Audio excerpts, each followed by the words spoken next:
Good afternoon. It's a Thursday. It's 2 p.m. Thank you for tuning in. This is Tax Talk on Market View.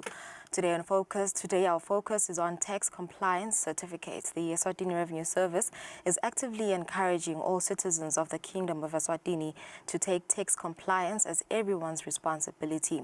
Tax compliance is a national responsibility and it helps in the country's development. To discuss further on this subject, we are joined by Ms. Ndobego Manana, who is the Director of Communications and Marketing at ERS, and Ms. Cebolenkosi Mahlalela, ERS Manager, Taxpayer Education and Information. They'll join us in a moment. For now, let's go for an ad break. We come back with our business news.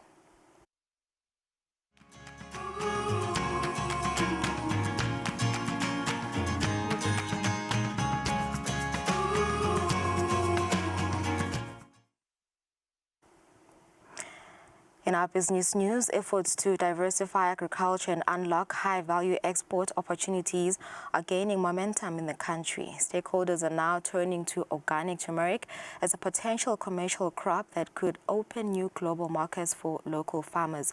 Today, partners including the Organization for Women in International Trade, APA, and turmeric cooperatives showcased the potential of the crop during a field day in Sitwokotwo. Global demand for turmeric continues to rise, driven by its use in food, cosmetics, and medicinal products. According to Future Market Insights, estimates place the global turmeric market at over $4 billion in 2025 and is projected to reach $8.4 billion by 2035, with demand also expected to grow as consumers shift towards natural and organic products. This growing market is now presenting new opportunities for farmers in Eswatini. President of the Organization of Women in International Trade, Eswatini Chapter, Duduzile Nhlengetwa, says organic turmeric farming could help diversify the country's agriculture sector while opening new export revenue streams, including Germany. Sihlala etindzaweni letehlukene lomunye ngeke akhone ukuthi atawusuka etela isitokotho nje atawusebenta so sisilala ukhona yenda lokuncane but asikwadi ukuthi ukuphi sikusupport ethine sithi sitobuka ukuthi usebenza ngalendlela lefanele khona bese sesiyahlanganisa ngoba le mase sifaka sesingena nje emarket kubuke babuka ukuthi ama volumes shothi lo mkhiqido wethu kufuna ube mkhulu nalokho singeke ukuthi lamhla ngiya supply kusasa ngisa-supply so siya coordinator ke sitobuka ukuthi letinto lekufanele tingene lapha emarket tingena ngalesikhathi lesifanele ngaso ngalamazinga lafanele ngaso.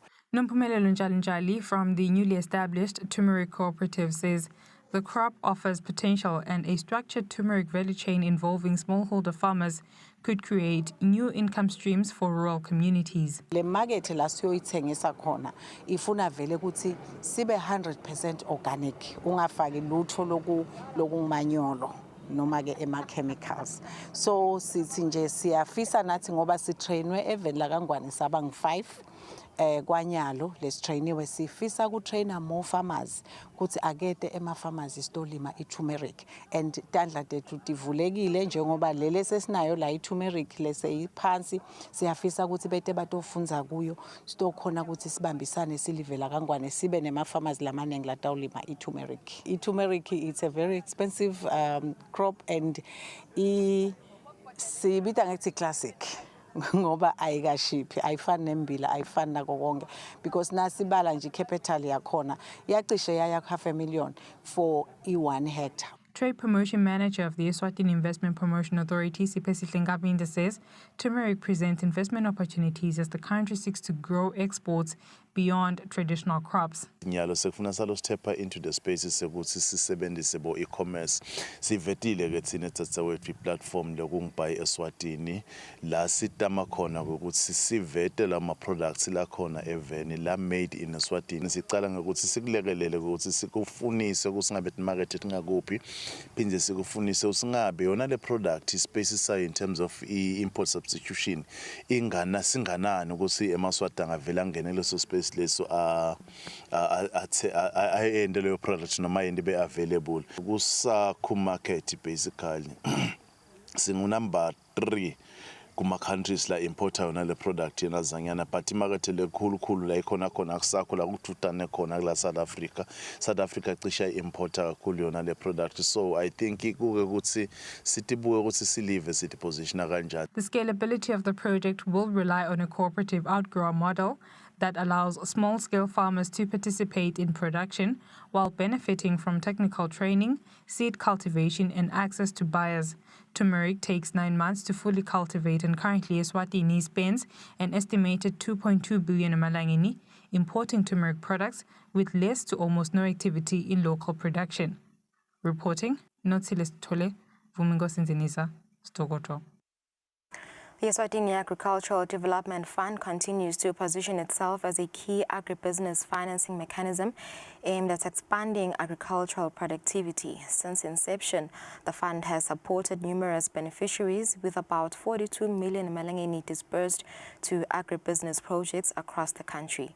Government has also reaffirmed commitment to agricultural financing in the 2026-2027 budget, where an additional 10 million emalangeni has been allocated to the fund, expanding its lending capacity. The fund's manager, Finance and Administration, Velibanti Kumalo, says financing has been directed towards key agricultural value chains, including crop production and livestock development. One would like to applaud the government of Eswatini for increasing the agriculture budget by about over $500 million year on year, which talks to the direction the country is taking in terms of import substitution, in terms of an export-driven economy, and agriculture being the backbone of our economy. In terms of the fund and what has been allocated to the fund, I do think that as we have maximized what we had at our disposal, we will continue to do so. We will continue to follow on the clarion call of Ngwe and catalyze agriculture in as much as possible with all the funds at our disposal and all the other resources at our disposal. The total funds disbursed is 42 million. The beneficiaries are 79. They benefited, it was 63 loans. You realize that some are companies who have a number of directors. In terms of repayments, we've been able to get 90% as of December 2025. That is those that were due. You will also appreciate that our loans are mostly infrastructure, so which tends to have what we call a grace period as people are developing their projects. So hence the 90% is on the crops and the livestock. And then in terms of the distribution, it's livestock which takes a fair share of the total portfolio. It's at about 50% is in livestock, and then the horticulture and grains, they share the other 50% at about 30-20. Grains 20, 30% in horticulture. Horticulture, we're talking of your vegetables and fruits, and then grains, it's mainly beans and maize. 10% of the portfolio should be insurance, and 5% of a total portfolio should be contingency funds.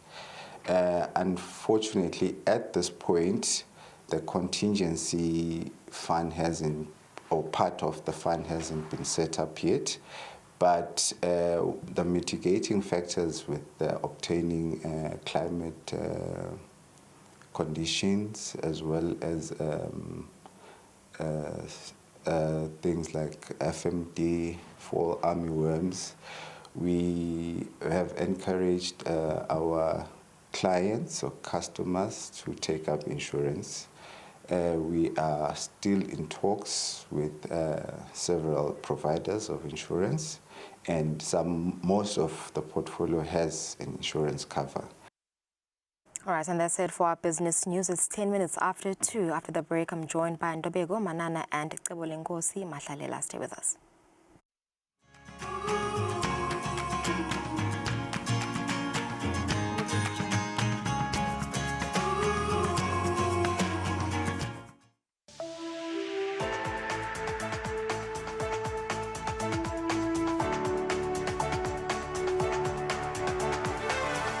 To all the viewers of Eswatini TV in the kingdom and beyond. Eswatini TV is regulated by the Eswatini Communications Commission through the Broadcasting Code and Broadcasting Guidelines.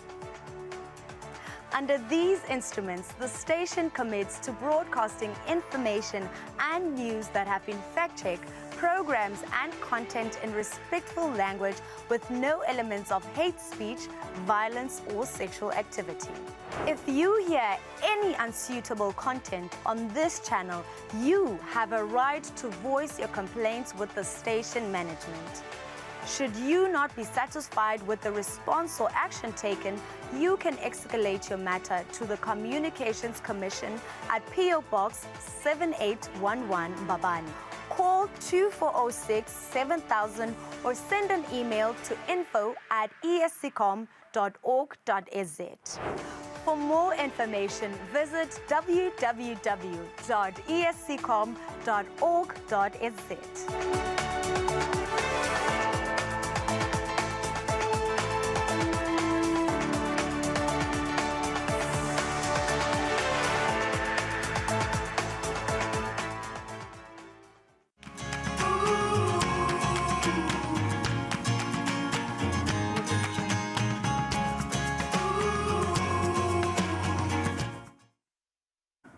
Welcome back. This is Yaris Tax Talk on Market View. Thank you for staying with us. The Eswatini Revenue Service is actively encouraging all citizens of the Kingdom of Eswatini to take tax compliance as everyone's responsibility. Tax compliance is a national responsibility and helps in the country's development.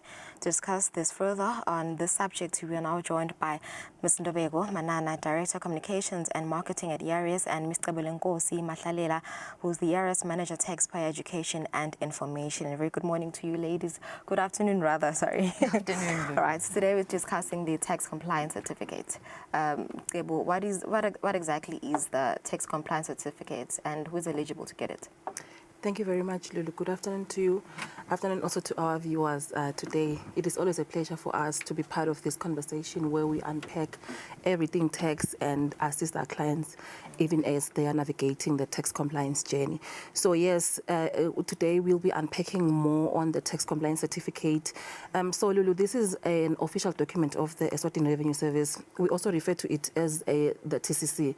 The Eswatini Revenue Service gives this TCC to a compliant taxpayer, meaning this taxpayer could be an individual, an entity or a business, and it means they are in alignment with their tax obligation or in terms of our tax system or in terms of any relevant pieces of legislation, then they can be granted this document, which is referred to as a TCC. In a nutshell, we only offer it or we only give it to a compliant client. It signals that a client, it actually signals integrity, discipline, as well as responsible collaboration towards building national development in Eswatini. Yeah, so we know that the IRS has always encouraged their clients to be compliant. What exactly does it mean for your clients to be compliant? Yes, I've already alluded, thank you so much. I've already alluded that being tax compliant means all your tax obligations are in order. To us, this could mean that you have no outstanding returns, meaning you've filed all your returns, nothing is outstanding in terms of that. It could also mean that there are no outstanding payments, meaning all your assessments, all your penalties, and all your interests have been paid. But what's most interesting, Lulu, is that we also consider a client to be compliant once you've filed, and let's say you have outstanding debts, for as long as you enter into a payment agreement or arrangement with the ERS and you're not defaulting. So whenever now you require a tax compliance certificate and you have this ongoing payment arrangement and you are paying all your installments as per the agreement, you qualify to be granted a tax compliance certificate. So one would like to highlight that we encourage our clients to always ensure that they keep a compliant status whenever. And this can be done by checking regularly with the ERS, check with the systems, check how far are you with your compliance. This will help you pick up if there are any upcoming obligations or if there are any outstandings. And that this means you can immediately attend to those so that you avoid disruptions or disturbances whenever you now require a tax compliance certificate. Oh, great. Coming to you in Dobego, so what are the transactions that require this certificate? Good afternoon to you, Lulu, and to our viewers at home.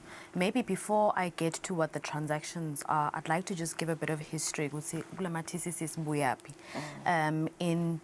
In 2022, the 27th of December 2022, the TCC regulations were gazetted by government, highlighting that they would come into effect once published. We then waited about a year, and in September of 2023, we officially published these tax compliance regulations via a public notice. But only on Monday, this Monday, we officially launched the tax compliance certificate regulations with the Honorable Minister of Finance, where we then highlighted that now the ERS is going to be enforcing these regulations. So it's been a few years of them being gazetted, published, we are now enforcing.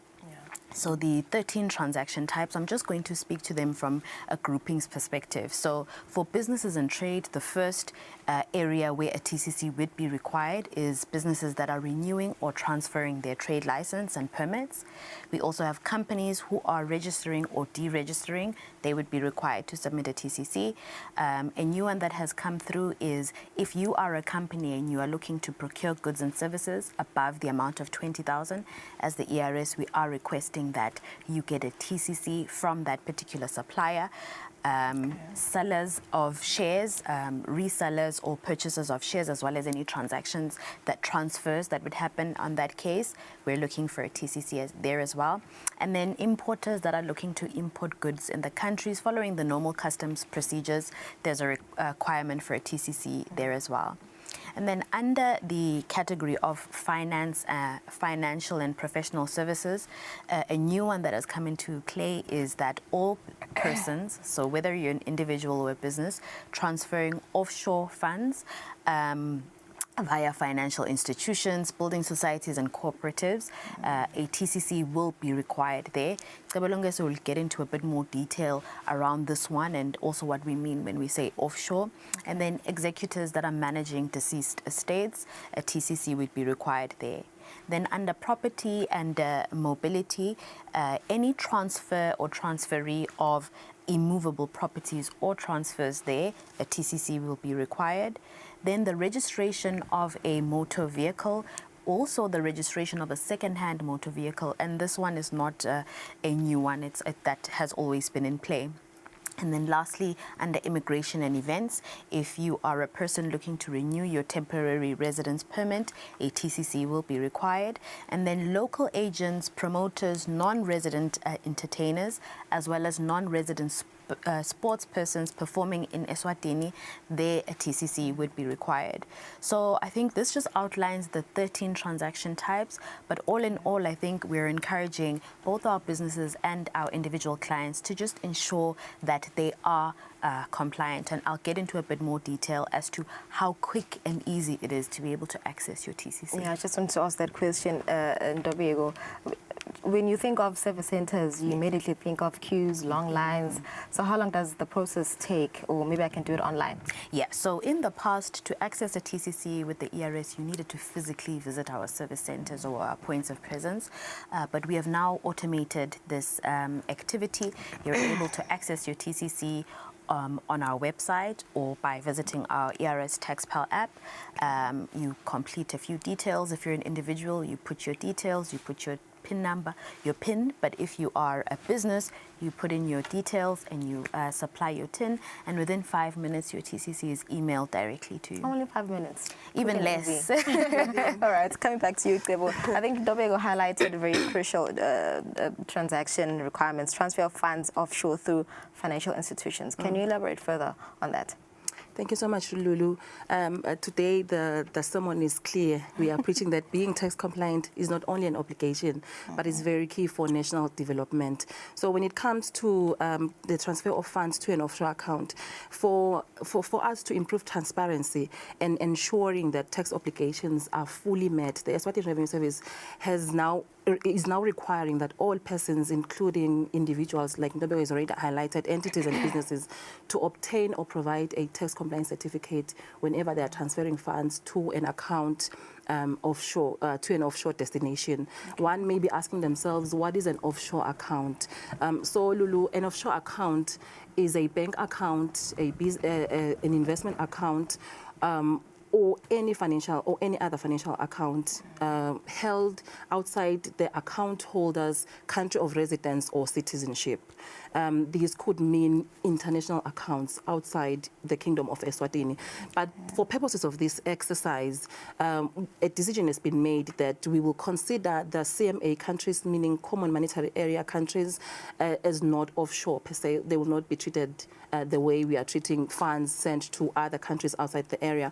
The countries that affiliate within the CMA is Eswatini, Lesotho, Namibia, as well as South Africa. Okay. So to ensure that there are no disruptions in terms of the banking processes, a decision has been made, and the Eswatini Revenue Service is working closely with the banking sector and all other financial institutions to ensure that there is no disturbances. So for funds transferred within the CMA region, a post-verification will be made, meaning when you are transferring funds within this region, a verification won't, or rather a TCC won't be required prior to you making the transfer. But of course, once you reach the threshold, then you might then be contacted and will require a TCC in that regard. But when you are transferring funds to now accounts outside the CMA countries, immediately before it is processed, we require that you obtain and provide a TCC. And the bank is working with the ERS to ensure that there's no delays.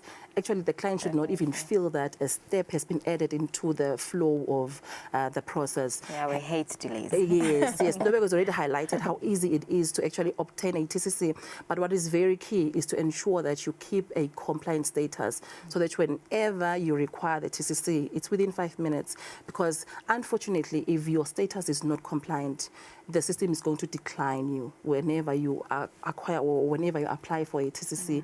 And then a long process, you'll have to contact the ERS and then try and address that and meet your tax obligations before your transfer is successful to an offshore account. All right, thank you, Tebo, and thank you, Ndobek. Unfortunately, we've run out of time, but hopefully that was educational, and certainly you can interact with the ERS on their social media pages or visit any branch. Let's go for an ad break. We come back with our local economist, Sanil Spia.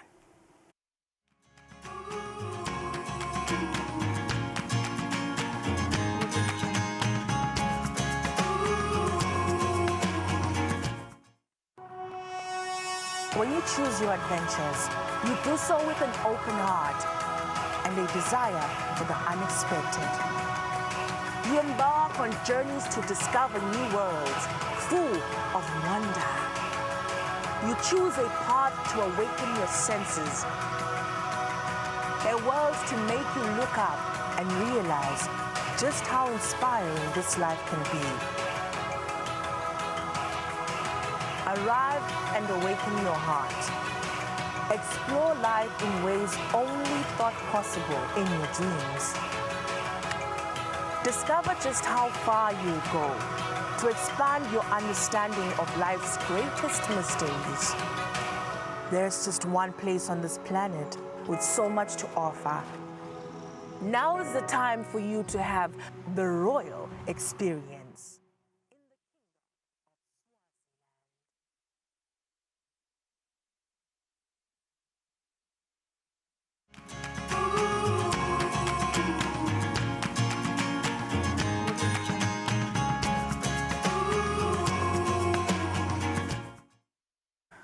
Welcome back. In our final segment, we now connect with Sanele Sibia, in-house economist. Sanele, very good afternoon. Thank you for joining us here on Yaris Tax Talk. What's happening in the world of markets? We only have 5 minutes today. If you could just, give us an update on what's happening today on the world of markets. Thank you, Lungalele. Good afternoon to you and also to the viewers. So when we're looking at the numbers, we're seeing a bit of a rebound there. So the markets are somewhat expectant and still pricing in the fact that there's the geopolitical tensions going on in the Middle East. But, markets are also now starting to look at other market moving factors, such as the payroll data that came, showing the US economy is, is performing relatively stronger than expected. And then in terms of the escalation, so we're not seeing any new escalations beyond what we've already been seeing in terms of the war in Iran. And then there's also just news coming out, stating that Iran has secretly and privately reached out to the US to try and stop the war, but now that is highly speculative. But you do know that the market does trade in the news. So for those who are trading the news, so now that's a positive, and it does show that Iran seems to want to bring this war to an end. And then also in terms of the Strait of Hormuz, President Trump yesterday came out to say that if push came to shove, he will make sure that American tankers actually, escort those oil tankers right through that Strait of Hormuz. So that's a bit of stability there. So in the US, we're seeing an overall, flatlining, but overall buyback of the dip, but still, a bit some miles away from the averages that we saw last week. So in terms of the markets, we're seeing the Nasdaq is failing to climb back to those 24,000 marks, still flatlining at 22,000. The Dow Jones Industrial Average, again, still on that 48,000 mark, and the S&P 500 sitting steady at that 6,000, at that 6,800 mark, but just a smaller uptick there in terms of the markets. Coming into the European markets, again, markets are somewhat buying back that dip with, London back in the 10,597 mark, gaining some 29 points. The DAX gaining some 52 points, and with the CAC 40 there gaining 23.94 points. But you'll note that in Europe, that's where there is a lot of these energy fears that are being, that are being priced into the market. But still, markets are looking at other signals, to trade out in the markets. And then again in Japan, we're seeing all of those Asian stocks, trying to recoup the losses that we saw in yesterday's trading session. So Tokyo is up 1.90% in today's trade, climbing back to the 55,000 mark, and the Hang Seng again just clawing back some 71 points, and the Shanghai Composite Index clawing some 26 points as we are waiting the start of the Chinese Communist Party's assemble there. And, China has actually come out to state a very modest growth target for this year, which is 4.5 to 5%. And also what we're seeing coming out is a promise of some 45 billion in stimulus coming out from the mainland into the markets. And then in Johannesburg Stock Exchange, we are still hovering at the 121,000 mark, just gaining some 252 points in today's trade. And this is expected with with emerging currencies, even when the world is trying to somehow balance at a new level, because we have different absorption capabilities. In Eswatini, we have not seen any change. Gold has climbed back up some 39 points, and Brent crude has climbed 1.63 points on that 83 mark. So until and unless we see deceleration of those tensions, then we expect Brent crude to stay around the 80 mark. And then in terms of currencies, we're continuing to see overall weakness of the Lilangeni in global markets. We are trading at 16.45 against the dollar. We are trading at 19.11 against the euro, and we are trading at 9.55 yens for each Lilangeni, largely driven by the sell-off of emerging currencies to those stronger currencies such as your euro and your dollar as a result of the ongoing war. Thank you, Lungaleli. All right. Thank you, Sanile, for that analysis this afternoon. We've come to the end of our program. You were watching here is Tax Talk on Market View. Thank you for joining us this afternoon. We'll see you again next week, Thursday at exactly 2 p.m. Enjoy the rest of your day.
Mswati inkosi akayithatha